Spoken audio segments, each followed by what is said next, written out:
at Uncle Dapo's workshop.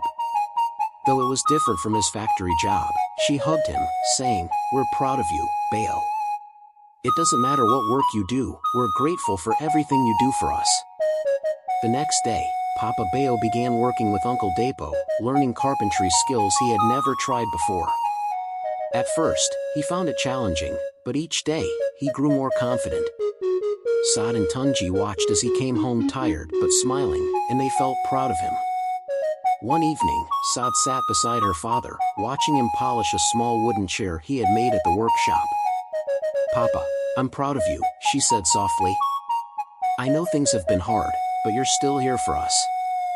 Papa Bayo's heart warmed at his daughter's words. He hugged her and said, "Thank you, Saad. Sometimes, things don't go as planned, but family gives us strength to keep going." That night, the family gathered around the dinner table, feeling closer than ever. Papa Bayo realized that his job didn't define him, it was his love for his family that mattered most.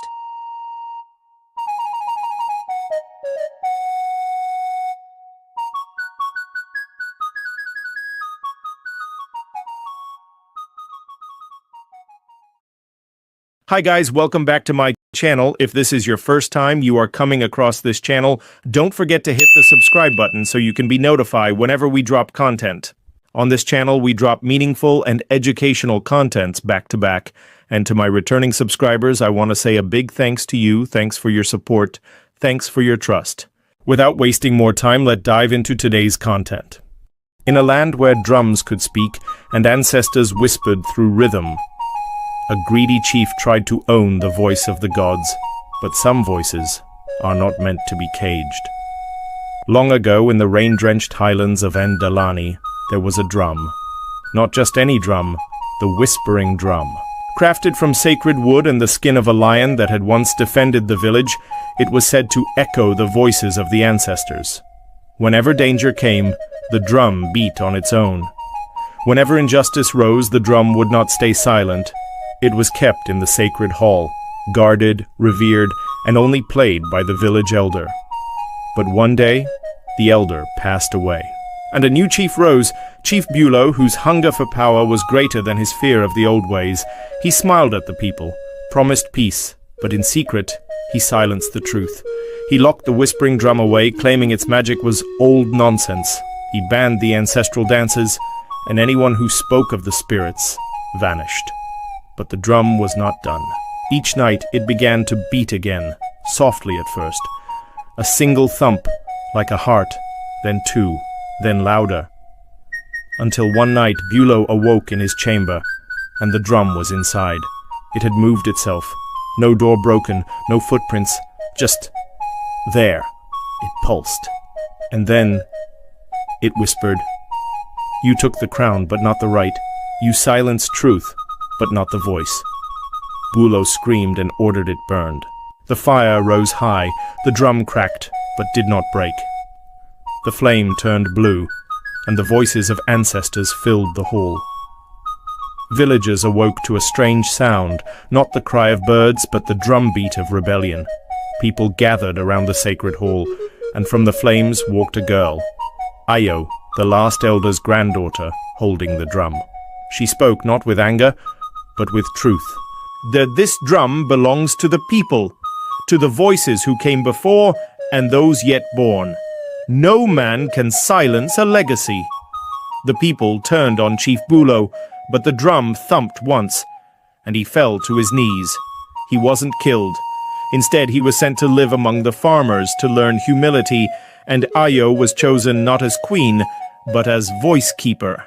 From then on, each decision in Ndalani was made with the drum's rhythm and the people's voice. Moral of the story: you can silence mouths, but not truth. You can hide a drum, but not its echo.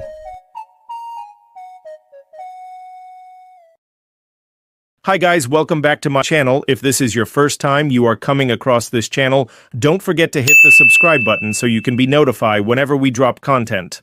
On this channel, we drop meaningful and educational contents back to back. And to my returning subscribers, I want to say a big thanks to you. Thanks for your support. Thanks for your trust. Without wasting more time, let's dive into today's content.